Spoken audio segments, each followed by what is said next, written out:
Hi, I'm Kimberly Bennett, licensed professional counselor of over 20 years and a homeschooling mom for, starting our 6th year this fall. I'm also the founder and CEO of the Homeschool Counseling Network, a website devoted to providing free advocacy, resources, and multiple directories, uniting homeschooling families with professionals who are equipped to help them along the way in their homeschooling journey.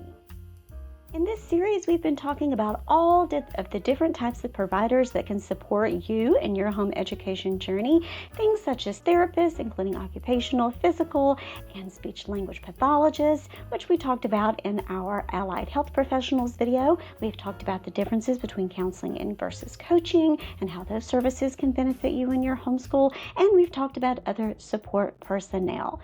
Today, I'm going to share with you performing due diligence, what that is, and why it is important for you to learn how to do that when you are searching for a provider or a professional to help support you and your family on your home education journey. Specifically, I'm going to give you 5 tips that can help you, or 5 things that you can consider when you are looking to find a mental health provider or professional to help support you in your homeschool. I've seen a lot of change, been through a lot of pain. Some things are not the same as they were a year ago. So for starters, what is due diligence? Due diligence, definition-wise, according to Merriam-Webster, the first definition is it's the law. It's the care a reasonable person can exercise to avoid harm, if you will, to persons or property. Number 2, in reference to business, it's the research and analysis of a company or an organization done in preparation for a business transaction, such as a corporate merger or securities. But I also consider it a term that is very applicable when talking about searching for that good fit with a mental health provider. When it comes to mental health, in all honesty, the background that we've talked about this in videos before, the background that your mental health professional has, or that alphabet soup that they've got behind their name, whether they're a PhD or a master's level clinician, whether they're a social worker versus a counselor versus an LMFT, all of those really do not matter in particular as far as what determines the best outcome. Obviously, you do want someone who is trained in your particular field, that you're in a field that you are seeking services for. If you are a couple who wants to look for couples therapy, you'd be more likely to be better suited to someone who has training in that area. Sometimes that's going to be an LMFT, sometimes that is going to be an LPC. It just depends on that person's individual credentials and individual background. If you are looking for what we call everyday help or help with dealing with everyday life problems, not your more serious mental illness diagnoses, then you might be seeking a master's level clinician. You could also be seeking a doctoral level clinician. But if you are looking for someone, if you have a more long-term or chronic mental health diagnosis, such as psychosis or anything to do with schizophrenia or any of the more long-term chronic health diagnoses or conditions where you might need medication management, of course, then you might even need a treatment team of professionals, which is going to involve, hopefully, a doctoral level clinician and also a psychiatrist to manage your medication. But as far as finding that right fit, what really matters is that you feel comfortable with that professional. So before you enter any therapeutic relationship with a mental health professional, it's important to perform your due diligence. Now, what does that actually mean, due diligence? Well, it actually means doing your homework. It involves researching your potential provider and verifying that they have credentials that they say they have, such as licensing and certifications, and asking relevant questions before you ever set foot inside their actual or virtual office. So how do you go about doing that? Well, first of all, it depends on how you find your provider. Here at the Homeschool Counseling Network, we do invite providers from all sorts of disciplines, if you will. That includes counselors, psychologists, marriage and family therapists. We do invite them to join the network. We also invite coaches to join. Coaching is a little bit different. If you want to know a little bit more information about the difference between coaching and counseling and how those how they are credentialed or licensed, if you will, or how they are monitored, check out a card from this video up here on where I talk about the differences between coaching versus counseling, or also I'll put a link in the description box below. Coaching is vastly different and it is monitored very different, hands-off, as opposed to the mental health disciplines. And for the purposes of this video, I'm going to be talking about clinicians who are licensed in the United States. It is my long-term goal to actually expand the Homeschool Counseling Network to include providers in areas such as Canada and across the globe. But that's going to take a little bit of me performing my due diligence where I can learn more about what it takes to be licensed in the certain disciplines in Canada or in Europe or in New Zealand or Australia, where I have had many clinicians reach out to me and want to join our network, and I would love to have them there.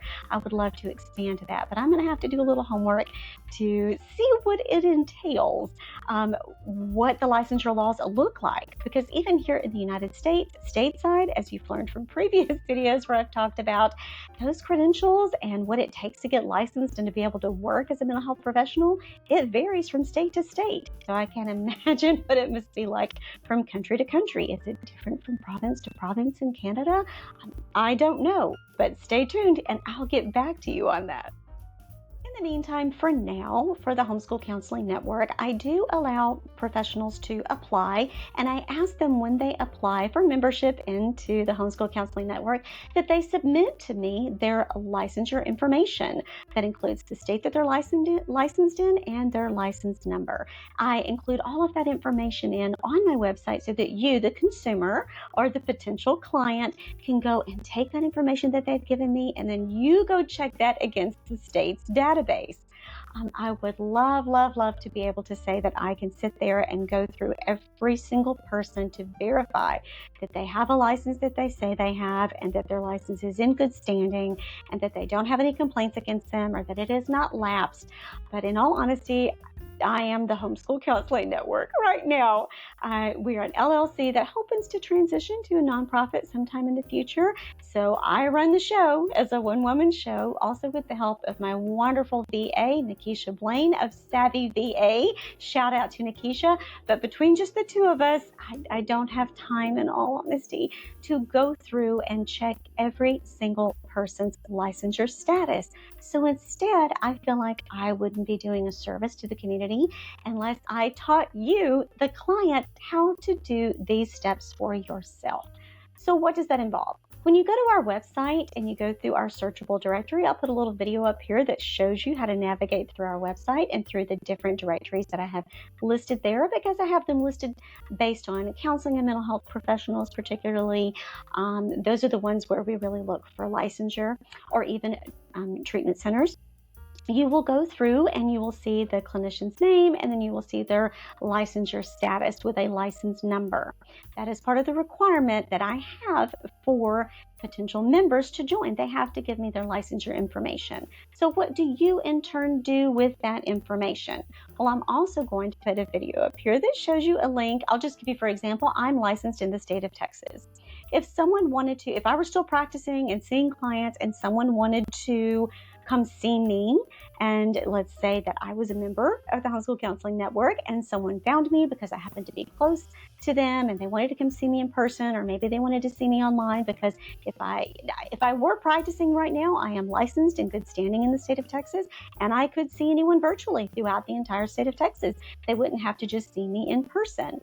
What they could do is take my licensure information and go to this website where they could type it in and they could verify that I do have a license. My license is up to date. It is current. That I do not have any complaints against me, or any, I've not committed any crimes, as far as that, anything that would put my license in poor standing. That And what it means to be able to renew your license is every 2 years, according to the state of Texas, I have to take so many hours of continuing education units. Just because I finished my master's degree over 20 years ago and I've been practicing in that time, it doesn't mean that I'm done with school, which I don't mind. I kind of like learning anyway. So always learning, always growing. For the state of Texas, and for LPCs or for counselors and LMFTs, we have to take so many courses, if you will, that says, hey, I'm still learning, I'm still growing. It lets us know here's the latest things that are coming out in terms of treatment. We can pick it in a couple of different areas, depending on your license and depending on what state you live in. You're going to have different criteria for what it takes first for you to get licensed to begin with, and then two, what it takes for you to keep that license. So in the state of Texas, I have to have a number of hours, 24, every 2 years. And in addition, included in that 24, I have to have knowledge of Texas law regarding licenses, regarding counselors in Texas. And I also have to have ethics, and I have to have a course in human trafficking, and I have to have a course in law, if you will. So all of those things are very important, and all of those things make me a better provider and would help me be a better counselor for you. So you can do that for any state. I will do my best to include as many lists of state licensing boards as I can in the notes of this program, or in the show notes, if you will, down here. But all you have to do is go into Google and type, let's say you lived in Iowa. You can type in, and you found a counselor listed that you wanted to make sure that they had their license, it was in good standing, and that there weren't any red flags, if you will. And we'll talk more in another video coming up, so stay tuned. Make sure you hit that like and subscribe button if you like this video, so that you'll know when new videos come out, because I'm here to teach you how to be a better consumer. So let's say, back to Iowa, the example I gave you for Iowa. Let's say you found a counselor or an LMFT and you wanted to be sure that this person had the right credentials. They are who they say they are. So you would type in a licensed professional counselors or licensure verification into Google in Iowa. And then it would send you to that state's credentialing website. And there's usually a pretty easy way to navigate. I'll show you what it looks like here in Texas in a brief video. And that way you can type in that person's name, you can type in the licensure number that we've given you, and then you can verify that person is who they say they are. That is definitely the first step before you ever set foot into a professional's office. Now you know that they are licensed and credentialed. In all states, we have to also sign that we have completed these continuing education requirements and that we don't have any complaints against us, that we don't have anything that would compromise our ability to serve as a professional counselor. That means that we're not compromised in any way. What are some examples of being compromised? Okay, being under the influence of substances is one, or that we have committed a crime in some way, or that we have had any type of inappropriate relationship with a client. If you want to learn more about that, I'll put some details in the description box below for what our code of ethics is in licensed professional counseling. So that is the first thing that you should do. So that is the first thing that you should do. You want to check and verify that they have the license that they say they have. And if you are actually seeing a clinician who is not fully licensed, who is currently under the supervision of another clinician, you're going to want to verify both their associate level of licensure, as we call it. What that means is that this person has finished their master's degree or their doctoral degree, depending on what level of practitioner you are seeing, but they still have to work for a number of years supervised underneath another fully licensed clinician, because that's how we learn how to be therapists. We learn it by doing it. So you're going to want to check two sets of licensure information there. You're going to want to check the associate level license of the clinician that you're actually going to see, and you're going to want to check their supervisor's license status. Okay, so that's step one. Now, on to step two. Before you set foot in their office, get your provider on the phone or through an email chat or whatever their preferred form of contact is for scheduling that session. Make sure that they actually have experience in dealing with the issue, or what we call the presenting problem, that you want to seek help with. I'll give you an example. When I worked in private practice, I would have insurance companies a lot of times contact me and ask me to see former members of the military or service personnel. And I would have to politely decline and say, I actually don't have any experience or training working with members of the military. I'll be honest with you, if I had taken on those clients just to have another client so that I could build my practice quicker, I would have been doing a disservice to myself because I did not have any experience in working with them, and I would have been doing a disservice to the client.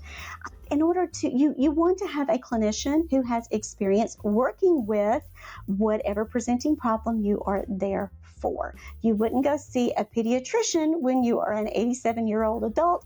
You would want, that is probably the best example I can give you. Ask them what experience they have dealing with a presenting problem and what their kind of training and background is, and just get as much information as you can before you step foot in their office. Number 3, ask about the different treatment approaches that your therapist is going to use. Some examples are solution-focused brief counseling or person-centered counseling, which was founded by Carl Rogers. And that's the approach that I used the most, was person-centered counseling. I was trained in his unconditional positive regard, which is, in all honesty, is the closest thing that a therapist can come to with a client as far as getting unconditional love. That means there's nothing that you can tell us as therapists that we are going to judge you for. That would make me a Rogerian, if you will. I was trained in cognitive behavioral therapy, which is another approach, which means I pretty much take a look at your thoughts, your behavior, and your feelings and your actions, and how all of those things relate to what is going on in your life and how we can focus on changing one of those areas. Sometimes if we change the way we think, it can help change how we feel, and then in turn change how we act. Sometimes we can start with changing how we act, which in turn will influence how we think and how we feel. So that was one of the major approaches that I was trained in. But some other examples include, I talked about cognitive behavioral and solution focus. Play therapy is another approach that is common to work with, especially young, small children, or even EMDR. And if you would like to learn more about what that alphabet soup of EMDR means, check out our blog post from guest blogger Dr. Rhonda Johnson of the Center for Counseling and Family Relationships. I'll put a link to that video down here. But definitely ask your therapist, what is their approach? Most of them will actually advertise what their approach is, tell you a little bit more about what that approach means on their website. And I also try to include that information in our directories. But ask them what type of therapy they do so that you'll kind of know a little bit more about what to expect before you ever set foot in their door or sit across from a camera for a virtual session. You're going to also want to make sure that you verify what is the session cost going to cost you, what are potential co-pays, any other fees, any fees that's involved. And plus also your provider should be, we'll talk about that just a little bit later on in the video. This is not just your responsibility as the consumer, it is also the responsibility of the provider to give you this information. We call that informed consent. I'll come back to that in just a minute. Okay, so tip number 5 for performing your due diligence. You're going to want to ask about things like office hours, fees, and length of sessions. A lot of people don't realize that the clinical hour is not technically 60 minutes, it's technically 50 minutes, and in some cases it might be a 45-minute session. All of this information should be included in your initial paperwork that you should be made aware of before you ever start services to begin with. But you're going to want to ask so that you cannot feel like you're being cheated for those sessions. What happens if you are a no-show? What happens if you are late? What happens if the clinician is a no-show or if the clinician is late? That happens. I actually had a flat tire once and had to do my very best to get in touch with that client. At the time, Walmart was across from my practice. I thought, I'll just go pick up these things really quickly. Come out, had a flat tire. I probably could have walked to my office, but didn't want to leave my car there across a busy highway to get to my practice. So I had to let my client know.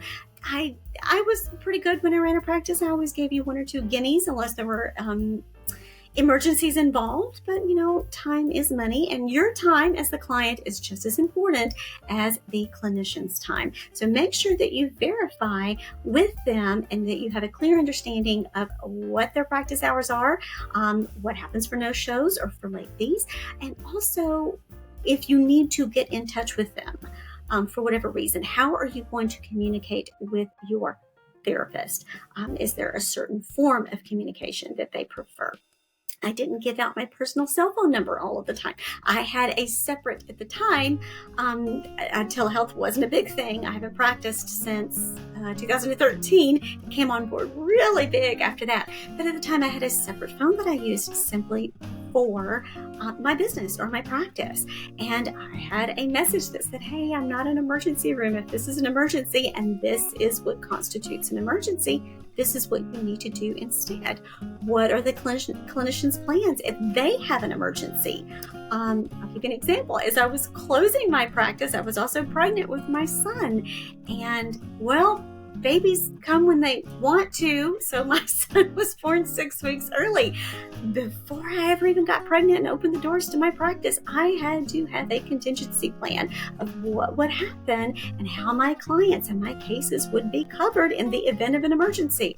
Well, going into labor 6 weeks early, guess what? That constituted an emergency. So I had to have a clinician that was on call that could help me notify all of my clients and reschedule all of them and be there for them as a contact if they needed a therapist to see during the time that I was trying to not give birth, but you know what? Babies come when they want to. So you need to know all of these different plans, and all of this information should be provided to you, again, before you ever step foot into that clinician's office. Okay, so now that we have talked about what due diligence is on the part of the client, let's talk about the fact that due diligence doesn't just stop with the client or the potential customer, as I like to say, because technically, yes, it is a client-therapist relationship, but you are a consumer. You are a customer. So it also resides with the responsibility for due diligence resides with the clinician as well. Therapists and treating professionals have ethical responsibilities as well.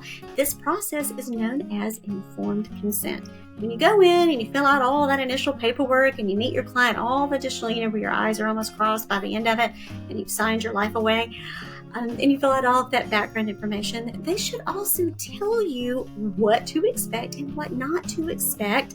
What are the realistic expectations of being in therapy? Therapy is not a cure-all. It does not always work the way we want it to. Why? We're humans and we're all different. And we all have different expectations and different personalities, and we all have different histories and different backgrounds and different approaches. And your therapist is just as much a human as you, the client, are human. So it's important to keep your expectations realistic when you go into therapy. And it is also important for you to remember that your therapist is also human. That it is absolutely paramount that your therapist communicate this to you. There should not be any 100% guarantees or your money back, if things don't turn out just exactly the way you want them to. That doesn't work in therapy. This is not that kind of an infomercial. This is not that kind of a space. Nothing works quite that way. But this is a process that is known as informed consent, where it is our responsibility, it is our duty to let you know the pros and cons of what can happen in therapy. Sometimes in therapy, things can get a little bit worse before they get better, because part of being in therapy is part of growth, and part of growth involves growing pains. But if you have that supportive, connected bond with your therapist, then you're not going to be going through those growing pains alone. You're going to be going through them with you. So, what is informed consent? Here's a definition from Good Therapy. Informed consent is the process of informing a client, patient, or research subject of the risks, benefits, expected outcome of a research project, medication, medical procedure, or therapeutic approach in which they have agreed to take part in. Well, basically, therapy carries risk and reward. For growth, there are growing pains, but you need to know what to expect, at least within reason, before you ever step foot in that office. And it is your clinician's responsibility to let you know. Okay, so I hope this was a good introduction to help you feel a little bit more confident, a little bit more comfortable in performing due diligence. You don't have to be afraid of researching, and I hope I haven't scared you to death of, oh my goodness, can I ever trust any provider? Absolutely. You just have to remember that providers are human. And I myself, even though it wasn't necessarily a bad doctor that I would call it, we did not have a meeting of the minds when it came to my child. And I am the mom, I am the parent, and I have the final say. And I know my child better than anyone. Well, guess what? You know yourself better than anyone else. You know your child better than anyone else. And if something is just not going well in your instincts, and it's not sitting well with your personal gut, and it's not sitting well with your mama gut, as I like to call it, or your parent gut, then perhaps it's time to look for a different provider. So I hope this has been helpful and informative. If you like this video, please consider hitting the like button below, and please consider subscribing to my channel. And I look forward to making more videos to help you navigate this world of mental health and to help find supportive resources for you on your home education journey. Until we meet again, thanks for watching. Bye-bye.